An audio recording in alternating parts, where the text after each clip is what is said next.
आखिर मरते हुए अभिमन्यु के कान में कर्ण ने क्या कहा था? आखिर 16 साल के अभिमन्यु ने बड़े बड़े महारथियों को कितनी बार हराया? जब जब महाभारत की बात की जाती है, अभिमन्यु का नाम महान योद्धाओं में अवश्य लिया जाता है। जिस उम्र में आज के युवाओं को ज्ञान नहीं होता, उस उम्र में अभिमन्यु ने महाभारत के अनेकों महारथियों के छक्के छुद्धा दिए थे। लेकिन अंत में भारी पराक्रम दिखाने के बावजूद अभिमन्यु वीर गति को प्राप्त हो गए। लेकिन सवाल यह है कि आखिर मरते हुए अभिमन्यु के कान में कर्ण ने क्या कहा था? तो आइए जानते हैं। दोस्तन, ये बात है महाभारत के 13वें दिन की कौरवों के सेनापति द्रोणाचार्य ने चक्रव्यूह की रचना की। चक्रव्यूह इतना शक्तिशाली होता है कि जो योद्धा एक बार इसमें फंस जाए, उसका निकालना लगभग नामुमकिन था। कौरवों की ओर से सबने मिलकर एक षड्यंत्र बनाया कि वो अर्जुन को इस चक्रव्यूह में फंसाकर चारों तरफ से हमला करेंगे, और अगर अर्जुन मारे जाएंगे तो पांडव अपने आप युद्ध हार जाएंगे।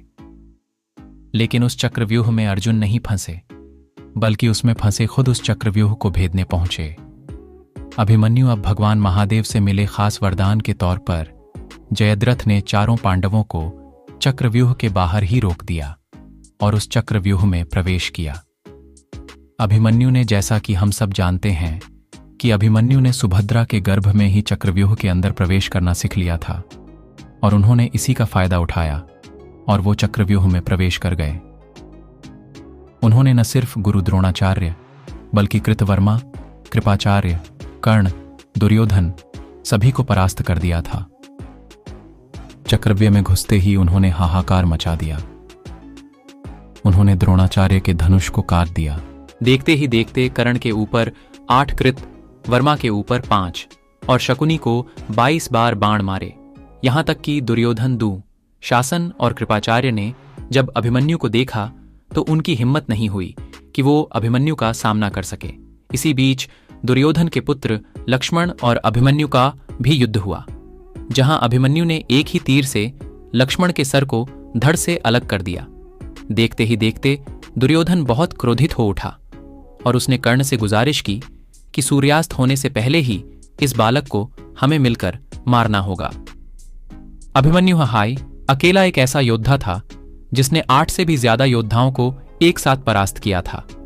जब द्रोणाचार्य को भी इसके बारे में एहसास हुआ, तब उन्होंने कर्ण से यह कहा कि इस बालक के धनुष को हमें छुड़ाना होगा।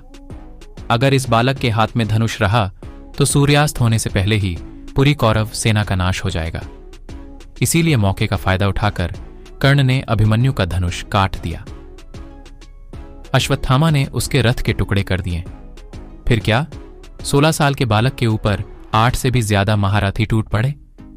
लेकिन लगातार बार बार अभिमन्यु सबको परास्त करते जा रहे दे। उसके बाद सभी महारथियों ने एक एक कर कर अभिमन्यु के ऊपर कई सारे बाण छोड़ दे, जिस वजह से अभिमन्यु लहूलुहान हो गए।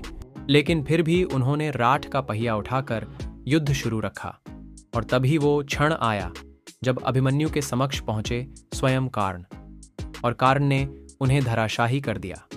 कर्ण ने अभिमन्यु को अपने पास रखा और फिर उनसे कहा है, वीर अभिमन्यु, विश्व के सर्वश्रेष्ठ धनुर्धर बाण की प्रतिस्पर्धा सिर्फ और सिर्फ मेरे और अर्जुन के बीच थी, लेकिन तुमने आज इतना पराक्रम दिखाया कि मैं चकित रह गया। तुमने ये ताज हमसे छीन लिया है। अब दुनिया कहेगी कि इतने सारे महारथियों ने मिलकर एक अकेले बालक का वध कर दिया। अब तुम इस नर्क रूपी संसार को छोड़कर हमेशा के लिए स्वर्ग चले जाओ पुत्र। यही वो कुछ शब्द थे जो स्वयं कर्ण ने अभिमन्यु के कान में कहे थे, और उसके बाद कर्ण ने अभिमन्यु का वध कर दिया। इस तरह एक महान योद्धा जो मात्र 16 वर्ष का था, जिसने कौरवों के 8 से भी ज्यादा महारथियों को धूल चटा दी थी, वो अब स्वर्ग की तरफ प्रस्थान कर रहा था।